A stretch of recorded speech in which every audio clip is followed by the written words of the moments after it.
ఇప్పుడు ఎక్కడి నుంచి వచ్చారు? చిత్తూరు సార్, పొంగనూరు నియోజకవర్గం. పొంగనూరు. ఓకే. డిఎస్సిలో సక్సెస్ కావడానికి ఎప్పటి నుంచి ప్రయత్నం చేస్తారు? లాస్ట్ ఒక 6 months సార్. 6 monthsలోనే రీసెంట్గా బీపీడీ అయింది. బీపీడీ రాగానే ఇవి డిఎస్సి వదిలారు. వెంటనే ఎగ్జామ్ ప్రిపేర్ అయ్యాను, ఎగ్జామ్ రాశాను. దేవుడి దయవల్ల వచ్చింది సార్. రాష్ట్ర ప్రభుత్వం మారగానే డిఎస్సి వస్తుందని ఊహించారా? ఊహించాం సార్, పక్కాగా ఇస్తారని మాకు నమ్మకం ఉంది. మా జిల్లా ఆయన కదా, మాకు ఎక్కువ నమ్మకం ఆయన మీద వచ్చింది. అప్పుడు విద్యాశాఖ మంత్రి నారా లోకేష్ గారి పనితీరు ఎలా ఉంది? చాలా బాగుంది. చాలా అంటే మంచిగా అరేంజ్ చేశారు. ఎన్నో డిఎస్సీలు వచ్చాయి కానీ ఈ విధంగా అన్ని సౌకర్యాలు మంచిగా పెట్టి ఇలా చేయడం అనేది అసాధ్యం, ఇంతమందిని విత్ పేరెంట్స్ అనేది. కానీ సార్ చాలా బాగా కండక్ట్ చేసి ఫుడ్ కానీ, అకామిడేషన్ కానీ, వెహికల్ ట్రాన్స్పోర్ట్ కానీ మంచిగా అరేంజ్ చేశారు. అంటే ఇప్పుడు దీని మీద డిఎస్సి మీద చాలా మంది కేసులు పెట్టారు, 164 కేసులు పెట్టారు. అవన్నీ ఒడుగులు తప్పించి మీకు ఉద్యోగానికి రావడం కోసం నారా లోకేష్ గారు తీసిన ప్రయత్నం మీకు ఎలా అనిపిస్తుంది? చాలా బాగా నచ్చింది. ఇంకా కేసులు అన్నాక అవి సహజమే, ఉన్నోళ్ళు పెడుతూ ఉంటారు, పోతూ ఉంటాయి. కానీ మంచిగా అవన్నీ దాటుకొని తీసుకొచ్చారు సార్, చాలా హ్యాపీగా ఉంది. డిఎస్సి సెలక్షన్ కోసం మీరు ఎవరికైనా లంచం ఇచ్చారా? అయ్యో సార్, లేదు సార్. అసలు జరుగుతుంది ఈ గవర్నమెంట్ అలాంటివి జరుగుతాయా? అసలు జరగవు. నాకైతే ఆ నమ్మకం ఉంది. అవి ఏమి అంటే కొంతమంది అంటున్నారు ఏంటంటే వాళ్ళు కావాల్సిన అటోళ్ళు ఇట్ అంటారు, ఇటోళ్ళు అట్ అంటారు. మన మనస్సాక్షికి తెలుసు మనం ఎంతవరకు చేసామో ఏంటి అని. మనం అలా చెప్పడానికి లేదు. నేనైతే ఎవరికి ఇవ్వలేదు. నాకు తెలిసి అసలు జరగదు ఈ గవర్నమెంట్ అలాంటి పనులని నాకు నమ్మకం. ఇప్పుడు సీఎం గారి చేతి మీద అపాయింట్మెంట్ ఆర్డర్ తీసుకోవడం మీకు ఎలా అనిపిస్తుంది? చాలా చాలా ఆనందంగా ఉంది. ఎప్పుడైనా మనం ఏదైనా రీచ్ అయితే మన పేరెంట్స్ మనతో ఉండాలనేది మనకి ఫస్ట్ ఆశ ఉంటుంది. అది పేరెంట్స్ కూడా వాళ్ళు ఇచ్చారు కాబట్టి నాకు ఇంకా మంచిగా అనిపిస్తుంది. మా దగ్గరుండి పేరెంట్స్ చూస్తారు మన సక్సెస్ని.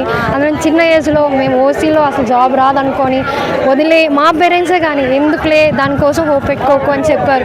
బట్ లేదు, వస్తుంది. పోస్టులు చాలా తీశారు, 1-2 పోస్టులు కాదు ఉన్నాయని ఒక నమ్మకంతో ఫిక్స్ అయ్యి వచ్చింది. హ్యాపీ సార్, చాలా హ్యాపీ ఫీల్ అయ్యింది. థ్యాంక్స్, హార్ట్ఫుల్గా థ్యాంక్స్ చెప్పాలనుకుంటున్నాను సార్. Congrats sir. మీకు thank you very much sir. Sir మీరు ఎక్కడి నుంచి వచ్చారు? సార్ మాది విజయనగరం డిస్ట్రిక్ట్ సార్. ఈ మెగా డిఎస్లో సోషల్ స్కూల్ అసిస్టెంట్ సెలెక్ట్ అయ్యాను, హై స్కూల్ టీచర్. సో ఇంత వేగంగా కండక్ట్ చేసి ఇంత వేగంగా రిక్రూట్మెంట్ పూర్తి చేసినందుకు చాలా చాలా థ్యాంక్స్. ఎందుకంటే ఏడిఎస్సి కూడా ఇంత వేగంగా కండక్ట్ చేయలేదు సార్. ఈ టీడీపీ గవర్నమెంట్ వచ్చిన తర్వాత ఫస్ట్ టైం ఇంత 3 monthsలో కంప్లీట్ చేసి రిక్రూట్మెంట్ పూర్తి చేసినందుకు ముందుగా సీఎం గారికి, లోకేష్ గారికి, వీళ్ళందరికీ అభినందనలు తెలియజేస్తున్నాను సార్. డిఎస్సిలో సక్సెస్ కావడానికి ఎప్పటి నుంచి మీరు ప్రయత్నిస్తున్నారు? సార్ సక్సెస్ కావడానికి నేను 2 డిఎస్సీలు రాశాను. కాకపోతే ఈ డిఎస్సీలో నేను మాత్రం సక్సెస్ అయ్యాను సార్. నేను రాష్ట్ర ప్రభుత్వం మారగానే డిఎస్సి వస్తుందని అనుకున్నారు? అసలు మీరు ఊహించారు? అసలు అనుకున్నాను సార్. ఎందుకంటే ఫస్ట్ సైన్ మెగా డిఎస్సి చేయడం వల్ల ఖచ్చితంగా వస్తుంది అని అనుకున్నాము. అతను పాదయాత్రలోనే చెప్పారు మాట. ఎందుకంటే నేను వచ్చిన వెంటనే మెగా డిఎస్సి తీస్తానని చెప్పారు. అందువల్ల ఖచ్చితంగా వేస్తాడు అనుకున్నాం, వేశారు సార్.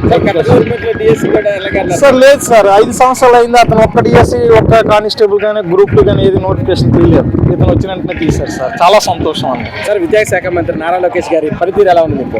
సార్ ఇప్పటికైతే well and good sir, super. ఇంకా అతను బాగా అభివృద్ధి చేస్తారని మనస్ఫూర్తిగా కోరుకుంటున్నాను సార్. నిజంగా చాలా hats off. Sir DSC selection కోసం మీరు ఎవరికైనా లంచాలు ఇచ్చారా? లేదు సార్, అలాంటి అసలు నేనే కాదండి, ఎవరు ఇవ్వడానికి అవకాశం లేని పోస్ట్. ఆన్లైన్ అంతా కూడా CBT exam, CBT online, CBT course అంతా కూడా కంప్యూటర్ బేస్డ్ టెస్ట్ కాబట్టి ఎవరు ఇవ్వాల్సిన అవసరం లేదు సార్. సార్ డిఎస్సి నిర్వహణపై విమర్శిస్తున్న వారి గురించి మీరేమంటారు? సార్ ప్రతి ఒక్క ఎంప్లాయీ ఈ డిఎస్సి కండక్ట్ చేసిన నుంచి ఈ రోజు పోస్టింగ్ ఇచ్చినంత వరకు ప్రతి కలెక్టర్లు, డిఈఓలు, హెచ్ఎంలు అందరూ కూడా వెల్ అండ్ గుడ్ పనిచేస్తారండి. చాలా బాగా అద్భుతంగా పనిచేస్తారు. వెంటనే 2 రోజుల్లో మెరిట్ లిస్టులు, సెలెక్టర్ లిస్టు, ర్యాంక్ కార్డ్స్ అన్ని విత్ రిజిస్ట్రేషన్ అన్ని కూడా కండక్ట్ చేశారు. కాబట్టి ఇంత అద్భుతంగా డిఎస్సి కండక్ట్ చేసాం నేను చూడలేదు. లాస్ట్ 2 ఇయర్స్ నేను రాశాను కానీ రాలేదు. ఎంత అద్భుతంగా కండక్ట్ చేయడం నేను చూడలేదు సార్. చాలా అద్భుతంగా కండక్ట్ చేశారు. చంద్రబాబు నాయుడు గారికి మేము ధన్యవాదం చెప్పాలనుకుంటున్నాను. ఎందుకంటే మంచి నోటిఫికేషన్ ఇచ్చారు కాబట్టి. వీళ్ళందరికీ ఎన్నో ఆశలు. గతంలో మా మిస్సెస్ ఏజ్లో మిస్ అయిపోయిందండి 2014 డిఎస్సిలో. ఇన్ని సంవత్సరాలు వెయిట్ చేయడం జరిగిందండి. తను అనుకోకుండా మళ్ళీ ఈ నోటిఫికేషన్కి అందడం, మళ్ళీ కష్టపడి చదవడం సాధించడం, ఉమెన్ ఓపెన్ కేటగిరీలో మంచి ర్యాంక్ సాధించడం వల్ల మేము చాలా ఆనందంగా ఉన్నామండి. Thank you sir. ఇప్పుడు కొంచెంమంది అంటున్నారు ఏంటంటున్నారంటే డిఎస్సిని సరిగ్గా నిర్వహించలేదు, ఏదో ఒక అవకతవకలు జరిగినాయి, ఆటోమేటిక్గా రాలేనప్పుడు రకరకాల మాట్లాడతారండి, వచ్చినప్పుడు ఒకలా ఉంటుందండి.